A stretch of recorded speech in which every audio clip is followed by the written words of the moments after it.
అందరికీ నమస్కారం. ఈరోజు కథ అత్తగారిల్లు చివరి భాగం. రచన తులసి భానుగారు. ఇంకా స్టోరీలోకి వెళ్ళిపోదామా? అనన్య విమల వైపు చూసింది. విమల కళ్ళల్లో నీళ్లున్నాయి. అత్తమ్మ అని అనునయంగా విమల చేతిని పట్టుకుంది అనన్య.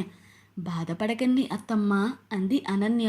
నాది బాధ కాదు, నీకోసం ఆలోచనతో గుండె బరువెక్కింది అంది విమల. అత్తమ్మ, సమస్య ఏంటో తెలియకుండా పద్మవ్యూహంలో చిక్కుకున్నట్టుగా ఉన్నప్పుడు నిస్సహంగానూ బాధగానూ అనిపించింది. ఇప్పుడు సమస్య తెలిసింది, పరిష్కారం కోసం ఆలోచిద్దాము. ఇన్ని రోజులు ఏమీ అర్థం కాక గజిబిజిగా ఉన్న నా మనసుకు కనీసం ఈ రోజు ఒక కారణం ఇది అని తెలిసింది. ఈ సమస్యకి పరిష్కారం చూడాలి ఇప్పుడు, అంతే అంది అనన్య ధైర్యంగాను స్పష్టంగాను. అనన్య, నీకు అన్యాయం చేయాలని కాదు, ఒక రకంగా సవతి తల్లితో ఉన్న నీ పరిస్థితి నుంచి నిన్ను విడిపించడానికి, మరో రకంగా నీ ఓర్పు గుణం, నీ ఆలోచన సరళి తెలిసి నీ సహాయం నాకు కావాలి అనుకుని నిన్ను కోడలిగా తెచ్చుకున్నాను. మా అబ్బాయి చెడ్డవాడు అయితే కాదు, ప్రేమ వ్యవహారం లేదు, చెడు అలవాట్లు లేవు. ఏదో ఒకరోజు తప్పకుండా నీ దగ్గరకు ఇష్టంగా వస్తాడు అని వాడి సున్నిత మనసు మీద నాకు ఒక నమ్మకం అంది విమల సంజాయిషిగా. అనన్య సరే అన్నట్టు తలూపి అత్తగారి చేతిని తన చెంపకు ఆనించుకుంది. 3 నెలలు గడిచాయి. ప్రమోద్ తల్లితో మాట్లాడుతూ ఉండేవాడు. తల్లి తనకి ఫోన్ చేసినప్పుడు అతనేమి అనన్య గురించి అడగకపోయినా విమల అనన్య గురించి ఏదన్నా చెబుతుంటే మాత్రం కామ్గా వినేవాడు. వద్దులే అనన్య గురించి అని మాత్రం ఎప్పుడూ అనలేదు. ఎప్పుడన్నా హాయ్ అని మెసేజ్ చేసేవాడు అనన్య ఫోన్కి. అనన్య బదులుగా హాయ్ అనేది, అంతే. అలా కొన్ని నెలలు గడిచాయి. విమల అనన్య మధ్య మంచి అనుబంధం ఏర్పడింది. అన్ని కబుర్లు చెప్పుకునేవారు, తమాషాగా మాట్లాడుకునేవారు. ఒకరి మీద ఒకరికి కోపం వస్తే పోట్లాడుకునేవారు. అలిగి 4 రోజులు మాట్లాడుకునేవారు కాదు. 5వ రోజు అనన్యకి ఇష్టమని గారెలు ఆవడలు చేసి విమల తన కోపానికి తెల్ల జెండా ఊపి శాంతి సంకేతం ఇవ్వాలనుకుంటే, అనన్య కాలేజీ నుంచి వస్తూ విమలకి చాలా ఇష్టమైన వేడి వేడి జిలేబీ తీసుకొచ్చి అత్తగారిని మంచి చేసుకోవాలి అనుకునేది. ఇద్దరూ ఒకరితో ఒకరు మాట్లాడుకోకుండా 4 రోజులకు మించి ఉండలేరు. అంతటి స్నేహం వారిద్దరి మధ్య తయారయ్యింది. ఒకరోజు విమలకి చెప్పింది అనన్య, ఎవరైనా అమ్మ ఇంటి నుంచి అత్తగారింటికి వెళతారు, నేను మాత్రం పుట్టింటి నుంచి అమ్మ దగ్గరకు వచ్చాను. చిన్నతనంలోనే నాకు దూరమైన కన్నతల్లి మళ్ళీ ఇప్పుడు నాకు దొరికింది అత్తమ్మ అని ఒక మంచి అంచు చీర మీద 4 మూరల మల్లె పువ్వులు, పండు తాంబూలం పెట్టి ఒక శుక్రవారం సాయంత్రం విమలకు బహుమతిగా అందించి విమల కాళ్లకు దండం పెట్టుకుంది అనన్య. పిచ్చి తల్లి, నేను చేసింది ఏముందిరా?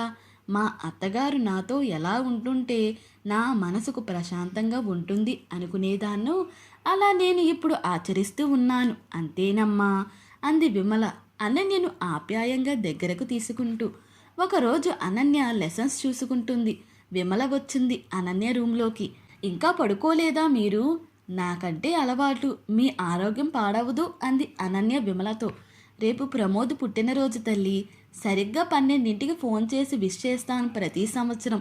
ఈసారి నువ్వు కూడా విష్ చేస్తావని వచ్చాను అంది విమల. ఊ అన్నట్టు తలూపి ఊరుకుంది అనన్య.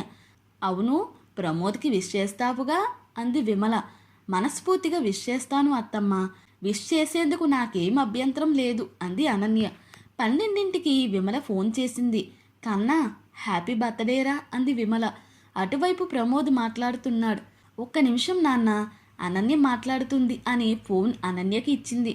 హలో, హ్యాపీ బర్త్డే అంది అనన్య. Thank you Ananya. ఇంకా నిద్రపోలేదా అన్నాడు ప్రమోద్. నాకు ఇలా అలవాటే, తరువాత రోజుకి లెసన్స్ ప్రిపేర్ అవుతాను అంది అనన్య. ఫ్రెండ్స్తో పార్టీ ఉందా ఇప్పుడు అంది అనన్య. అసలు ఈరోజు నా బర్త్డే అని నాకు గుర్తులేదు. బహుశా రేపు పార్టీ అడగచ్చు ఫ్రెండ్స్, కానీ నాకు అమ్మ చేతి స్వీట్ తింటేనే అసలు పార్టీ ఆనందం అన్నాడు అప్రయత్నంగా ప్రమోద్. ఓ అవునా అంది అనన్య. అత్తమ్మకి ఇస్తున్నా ఫోన్ అంది అనన్య. విమల ఫోన్ మాట్లాడి పెట్టేలోపు తన ఫోన్లో ఏదో చెక్ చేసింది అనన్య. విమల ఫోన్ పెట్టేయగానే, అత్తమ్మ, రేపు పొద్దున్నే మీరు ఏదో ఒక స్వీట్, మైసూర్ పాకు, రవ్వ లడ్డు, జీడిపప్పు పాయసం ఏదో ఒకటి తయారు చేసి మంచిగా ప్యాక్ చేసి ఇవ్వండి. పొద్దున్న 9 ఫ్లైట్కి ఢిల్లీకి బయలుదేరదాం అంది అనన్య ఆన్లైన్లో టికెట్ బుక్ చేయబోతూ. ఏంటి, ఎక్కడికి అంది విమల. మీ అబ్బాయికి మీ చేతి స్వీట్ కావాలట, తన బర్త్డేకి తీసుకుని వెళదాం అంది అనన్య. అవునా తల్లి అని విమల మొహం వెలిగిపోయింది. పట్టలేని సంతోషంతో కోడలు తన కొడుకు ఇష్టం తీర్చాలని పడే తొందర చూసి మళ్ళీ వెంటనే ఈ ప్రేమని వాడు సరిగా అర్థం చేసుకుని మన్ననగా ఉండి అనన్యను నిరుత్సాహపరచకుండా ఉంటాడో లేదో అని కొంచెం భయం కూడా వేసింది. అత్తమ్మ, పొద్దున్నే మనం బయలుదేరాలి, మీకు ఓకే కదా అని అడిగింది అనన్య. మీ మావగారికి ఇబ్బంది కావచ్చుగా, నువ్వు ఒక్కదానివే వెళ్ళి రాకూడదు అంది విమల. అనన్య ఓ నిమిషం ఆలోచించి సరే అని తన ఒక్కదానికే టికెట్ తీసుకుంది. మర్నాడు అత్తగారు జాగ్రత్తగా ప్యాక్ చేసి ఇచ్చిన మైసూర్ పాక్ తీపిని తీసుకుని భర్త దగ్గరకు బయలుదేరే ప్రారంభాన్ని చేసింది అనన్య. మధ్యాహ్నం 12 లోపు ఢిల్లీకి చేరి ట్యాక్సీ మాట్లాడుతుంది భర్త ఉండే చోటుకి. విమల ఫోన్ వచ్చింది. హా అత్తమ్మ, చేరాను అంది అనన్య. మంచిదమ్మా, వాడు వస్తాను అన్నాడు ఎయిర్పోర్ట్కి, నేను పికప్ చేసుకునేందుకు అంది విమల. చుట్టూ చూసింది అనన్య. రోడ్డుకి అవతలి వైపు బైక్ మీద కూర్చుని రమ్మని చేత్తో సైగ చేసి పిలిచాడు ప్రమోద్. తెలియకుండానే అనన్య బుగ్గలు చిరుసిగ్గుతో ఎర్రబడ్డాయి భర్తని చూడగానే. రోడ్డు దాటి వెళ్ళింది. హాయ్, జెన్నీ ఎలా ఉంది పలకరించాడు ప్రమోద్. బావుంది, హ్యాపీ బర్త్డే అని విష్ చేస్తూ షేక్ హ్యాండ్కి చెయ్యి అందించింది. థ్యాంక్ యూ అని చెయ్యి కలిపాడు. ఇద్దరూ ఒకరినొకరు చూసుకున్నారు, కళ్ళతో మాట్లాడుకున్నారు. అనన్య నెమ్మదిగా తన చెయ్యి విడిపించుకుంది. ఏంటి అనన్య, ఇంత సర్ప్రైజ్ ఇచ్చావు? ఒక్క మాట అననూ లేదు, అమ్మ చేసిచ్చిన స్వీట్ పట్టుకుని వచ్చేశావు అని అడిగాడు సంబరంగా ప్రమోద్. మీకు హ్యాపీ కదా అని అడిగింది. చాలా హ్యాపీ అన్నాడు ప్రమోద్. మరి అదే కదా కావాల్సింది, మీరు సంతోషంగా ఉంటే నాకు అత్తమ్మకి ఆనందం అంది అనన్య నవ్వుతూ. బైక్ ఎక్కువ అనన్య, ఇంటికి వెళదాం అన్నాడు ప్రమోద్. ఇంటికి వెళ్ళారు. ప్రమోద్ రూమ్మేట్ వికాస్ ఆఫీస్కి వెళ్ళాడు. ఇంట్లోకి వెళ్ళగానే కాళ్ళు చేతులు కడుక్కుని తాను అత్తమ్మ ఇచ్చిన అమ్మవారి కుంకుమ పెట్టుకుని భర్తకు కూడా కుంకుమ పెట్టి దేవుడికి దండం పెట్టుకుని విమల చేసిచ్చిన మైసూర్ పాకు భర్తకి అందించింది. ఒక మైసూర్ పాకు ముక్క నోట్లో పెట్టుకుని ఆహా, ఎన్ని రోజులైంది అమ్మ చేతి స్వీట్ తిని అనుకుంటూ అపురూపంగా తింటున్నాడు. నువ్వు తీసుకో అని అందించాడు అనన్యకి. చిన్న ముక్క తీసుకుంది. అరే, అంత కొంచెమా, ఇంకొంచెం తీసుకో అన్నాడు. నాకేంటి బాబు, హాయిగా రేపు పాటికి అత్తమ్మ దగ్గర ఉంటాను, మళ్ళీ అత్తమ్మ చేసిస్తే తింటాను, నీకు ఉండనీలే అంది ప్రేమగా. నవ్వుకున్నాడు ప్రమోద్ అనన్య మాటలకి. వంటింట్లో కూరలు సరుకులు ఏమున్నాయో చూస్తుంది అనన్య. అనన్య, నీకు శ్రమ అవసరం లేదు, హోటల్లో ట్రీట్ ఇస్తాను అన్నాడు ప్రమోద్.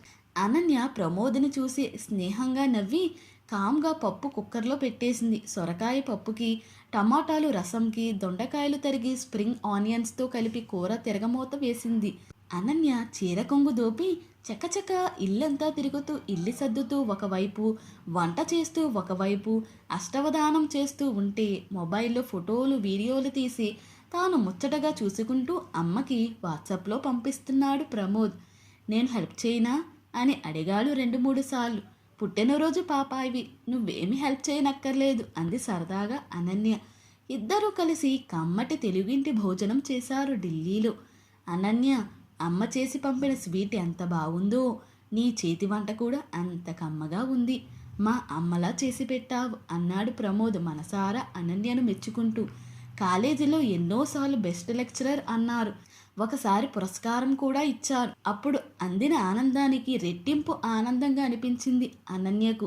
ఇప్పుడు భర్త తనను ఇలా మెచ్చుకుంటుంటే అలా ఆనందంతో వెలిగిపోతున్న అనన్య మొహం చూసి ప్రమోద్ అనుకున్నాడు, ఇప్పుడు అనన్య సమక్షంలో ఇల్లు చాలా కలగా ఉంది అని. సాయంత్రం 4 మొదలు బైక్ మీద అనన్యకి ఢిల్లీ అంతా తిప్పి చూపించాడు ప్రమోద్. సరోజినీ నగర్ మార్కెట్లో ఇద్దరు కోన్ ఐస్ క్రీమ్ తింటూ తిరిగారు. సౌత్ ఎక్స్టెన్షన్ మార్కెట్లో అనన్యకి సాఫ్ట్ క్రేప్లో గులాబీ రంగు తెలుపు రంగుల మేళవింపులో మంచి చీర ఒకటి తీసుకున్నాడు. నల్లి సిల్క్లో తల్లికి లైట్ వెయిట్ పట్టు చీర ఒకటి తీసుకున్నాడు. తండ్రికి తనకు చెల్లెళ్ళకి మంచి టీషర్ట్ తీసుకున్నాడు.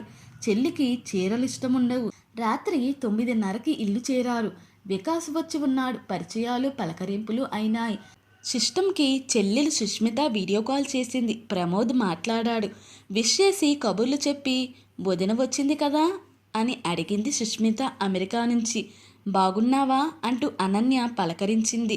సుస్మిత అనన్య మాట్లాడుతుంటే హాయ్ అనుకుంటూ ఒక అతను సుస్మిత పక్కన కాల్లో జాయిన్ అయ్యాడు. ప్రమోద్ వెంటనే హాయ్ రోహిత్ అంటూ మాట్లాడాడు. అనన్య అతను రోహిత్, సుస్మిత క్లోజ్ ఫ్రెండ్ అని పరిచయం చేశాడు ప్రమోద్ అనన్యకి. హాయ్ అంది అనన్య రోహిత్తో. ఇంకా ఇక్కడే ఢిల్లీలో ఉండిపోండి అక్క అని వరుస కలిపాడు రోహిత్. అనన్య ఇబ్బందిగా నవ్వి ఊరుకుంది. సుస్మిత మళ్ళీ మనం ఎప్పుడు కలుస్తాం అని అడిగింది అనన్య. నీ దయే వదిన అంది సుస్మిత. అంటే అని అడిగింది అనన్య. అమ్మా నువ్వు మంచి ఫ్రెండ్స్ అట కదా ఇప్పుడు. అమ్మ అన్న ఇద్దరూ చెప్పారు. అమ్మని మా పెళ్లి గురించి ఒప్పించు, వచ్చేస్తాము అంది సుస్మిత. ఓకే ఓకే బాయ్ అని కాల్ కట్ చేశాడు ప్రమోద్. సుస్మిత రోహిత్ లవర్స్ తెలుస్తుందిగా. అసలే నేను పెళ్లికి సుముఖంగా లేను అన్న ఒక్క దిగులే అమ్మని బాధ పెడుతుంటే తన ప్రేమ విషయం కూడా ఇప్పుడే ఎందుకు చెప్పాలి అని సుస్మిత అమ్మ దగ్గర దాచింది తన ప్రేమ విషయం ఇన్ని రోజులు. అందుకే మొన్న మన పెళ్ళికి ఎలా వచ్చి అలా వెళ్ళిపోయింది తను. ఎక్కడ అమ్మ దగ్గర బయటపడిపోతానో అనే సంశయంతో అన్నాడు ప్రమోద్. అవునులేండి, అసలే మీరు తీరు తెన్ను లేకుండా ఉన్నారని అత్తమ్మకి బాధ, మళ్ళీ ఇదొకటా అనేసింది అనన్య. గాయపడ్డట్టు చూశాడు ప్రమోద్. అనన్య సూటిగా చూస్తూ చెప్పింది. అవునండి, ఆవిడేదో అప్పటి తన పరిస్థితులను సమర్థించుకోలేక తన రక్షణ కవచంగా కోపం అనే ఆయుధాన్ని వాడారే అనుకోండి. చేతనైతే మీరు అర్థం చేసుకుని మీకు కుదిరినంత పరిష్కరించాలి కానీ ఇలా మీ మనసు మొద్దుబారేలా చేసుకుంటే ఆవిడకు సమస్యలు పెంచిన వారే అవుతారు కదా. ఉన్న ఇద్దరు బిడ్డల్లో ఒకరు మీలా లోకరీతికి విరుద్ధంగా ఉంటూ మరొకరు ప్రేమ అని అమ్మకి చెప్పలేను అంటూ దాచిపెట్టి దూరంగా వేరే దేశంలో సమయం గడుపుతూ ఇలా ఉంటే మీ అమ్మగారికి మనస్తాపం ఎప్పటికి తీరేను చెప్పండి. ఆవిడ తన సమస్యలను భూతద్దంలో చూసి తన పరిస్థితిని చిక్కుముడి చేసుకున్నారని అర్థం చేసుకోకుండా మీరింకా క్లిష్టమైన పరిస్థితిని ఆవిడకి అందించారు. మీకు ఉన్న పెద్ద ఉద్యోగం, మీకు ఉన్న సౌకర్యాలు ఇవ్వలేని ఆనందం మీకు మీ పుట్టినరోజున మీ అమ్మ చేతి తీపి ఇచ్చింది అంటే మీ ఆనందం మీ అమ్మగారితోనే ముడిపెట్టుకున్నారనేగా అర్థం. అలాంటి తల్లికి దగ్గరగా ఉండి ఆవిడ ఆలోచనలకు అనుగుణంగా మీకు నచ్చినంతలో మీరు ఉంటే మీ ఇద్దరికి ఆనందమే కదా అని చెబుతూ ఉన్నట్టుండి ఆగిపోయింది. అంతా శ్రద్ధగా వింటున్న ప్రమోద్ ఎందుకు ఆపింది అని ప్రశ్నార్థకంగా చూస్తున్నాడు అనన్య వైపు. సారీ ప్రమోద్, మీ బర్త్డే రోజు మిమ్మల్ని తప్పుపట్టి మీకు బాధ కలిగిస్తున్నట్టు ఉన్నాను అంది అనన్య పశ్చాత్తాపంగా. లేదు అనన్య, నీ మాటలు నిజమే. పుట్టినరోజున బహుమతులు శుభాకాంక్షలు రావడం ఒక ఆనందం, కానీ మనిషిగా మనం మన వ్యక్తిత్వంలో ఎదిగేందుకు తోడ్పడే 4 మంచి మాటలు దొరకడం, అలా చెప్పి సరైన దారి చూపించేవారు ఎదురుగా ఉండడం మరీ ఆనందం. పుట్టినరోజు అంటే మనిషిగా మనం ఒక బలహీనతను వదిలిపెట్టి ఒక మంచి దారిలో ఒక అడుగు వేయడం. వయసు పెరిగినట్టే మంచి బుద్ధి కూడా కొంచెం పెరగాలి. అదే అసలైన పుట్టినరోజు. నువ్వు నాకు అందించిన బహుమతి బాగుంది అని హాయిగా నవ్వాడు ప్రమోద్. అనన్య మనసుకి ఒక చిన్న ప్రశాంత వీచిక తాకింది. మనసులో బరువు కొంచెం తగ్గి ఊరటగా అనిపించింది. మర్నాడు అనన్య తిరుగు ప్రయాణానికి బయలుదేరుతుంటే ప్రమోద్కి దిగులుగా అనిపించింది. నిన్న అనన్య సమక్షం తనకు ఒక నిండుతనాన్ని ఇచ్చింది. ఇప్పుడు అనన్య వదిలి వెళుతుంది అనుకుంటే తనలో సగం తనను విడిచి వెళుతున్నట్టుగా మొదటిసారి అనిపించి బాధగా ఉంది ప్రమోద్కి. అనన్య ప్రమోద్తో బాయ్, టేక్ కేర్ అని చెప్పి ఎయిర్పోర్ట్లో ముందుకు వెళ్ళబోయింది. బాయ్ రా Ananya, happy and safe journey అని చెయ్యి అందించాడు షేక్ హ్యాండ్కి. అనన్య నవ్వుతూ చేయి కలిపింది. ప్రమోద్ నవ్వుతున్నాడు కానీ అతని కళ్ళల్లో సన్నటి నీటి చెమ్మ. అతని మనసులో సున్నితపు తడి మళ్ళీ మొదలైంది అన్నదానికి గుర్తుగా. అనన్య వచ్చాక అత్తాకోడలు ఇద్దరు 4 రోజులు ఢిల్లీ కబుర్లతోనే గడిపేశారు. దీపావళి రాబోతుంది. సుస్మితకు రోహిత్ని తీసుకురమ్మని ఫోన్ చేసింది అనన్య. అత్తగారితో మావగారితో అప్పటికే అన్ని విషయాలు మంచిగా ఒప్పించి ఉంది అనన్య. పిల్లలు దారి తప్పి తిప్పలు పడుతున్నారు. ఇప్పుడు ఏదో రకంగా ప్రమోద్ సుస్మిత సంతోషంగా ఉంటే చాలనుకున్నారు విమల నారాయణ దంపతులు. దీపావళికి లక్ష్మీ పూజకి అన్నీ సిద్ధం చేసుకున్నారు విమల అనన్య. ప్రమోద్ వచ్చి గుమ్మం ముందు నుంచున్నాడు. ఏదో పని మీద హాల్లోకి వచ్చి ప్రమోద్ని చూసింది అనన్య. ప్రమోద్ అని ఆనందంతో గట్టిగానే అంది అనన్య. వంటింట్లో బొబ్బట్లు చేస్తున్న చేత్తోనే విమల కూడా గబగబా హాల్లోకి వచ్చింది. హ్యాపీ దీపావళి అని చెబుతూ ఇద్దరిని చూసి నవ్వుతూ ఇంట్లోకి వచ్చాడు ప్రమోద్. ఆ రోజు రాత్రికే సుస్మిత, రోహిత్ వచ్చారు. మర్నాడు రోహిత్ అమ్మా నాన్న రాబోతున్నారు విమలమ్మ ఇంటికి. అందరూ తేలికైన మనసులతో కలకల్లాడుతూ దీపావళి లక్ష్మికి స్వాగతం పలుకుతున్నారు.